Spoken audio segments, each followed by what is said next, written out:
Al-Aqsa की वजह से इजराइल हमास में छिड़ी जंग, मक्का और मदीना के बाद तीसरा सबसे पवित्र स्थान है ये।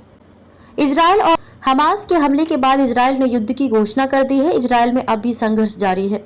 वहीं हमास के नियंत्रण वाले गाजा पट्टी में इजराइल की वायुसेना ताबड़तोड़ हमले कर रही है।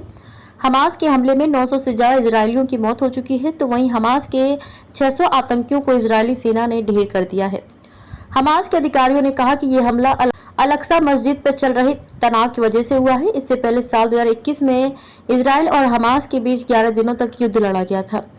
आपको बता दें कि इस्लाम धर्म में अल-अक्सा को मक्का और मदीना के बाद तीसरा सबसे पवित्र स्थान माना जाता है। इसी को लेकर इजराइल और फिलिस्तीन के बीच विवाद है। अल-अक्सा मस्जिद मुसलमानों और यहूदियों दोनों के लिए पवित्र है। यहूदी इस जगह को टेम्पल माउंट कहते हैं। इस जगह को लेकर पहले भी हिंसा हो चुकी है। हमास ने यहूदियों पर यथास्थिति समझौते का उल्लंघन करने का आरोप लगाया है। युद्ध घोषणा का क्या मतलब है? युद्ध की घोषणा के बाद अब इजराइल हमास के खिलाफ सैन्य कार्रवाई कर रहा है। इजराइल ने पहले लेबनान और गाजा में बड़े पैमाने पर सैन्य अभियान चलाए हैं, लेकिन इसकी औपचारिक घोषणा नहीं की है। लेकिन अब युद्ध की घोषणा के बाद खुले तौर पर गाजा में कार्रवाई कर रहा है। किसने दिया इजराइल का साथ, कौन विरोध में? अमेरिका के रक्षा मंत्री लॉयड ऑस्टिन ने फोर्ट कैरियर स्ट्राइक ग्रुप को इजराइल की मदद के लिए तैयार रहने के लिए पूर्वी भूमध्य सागर में जाने का आदेश दे दिया है।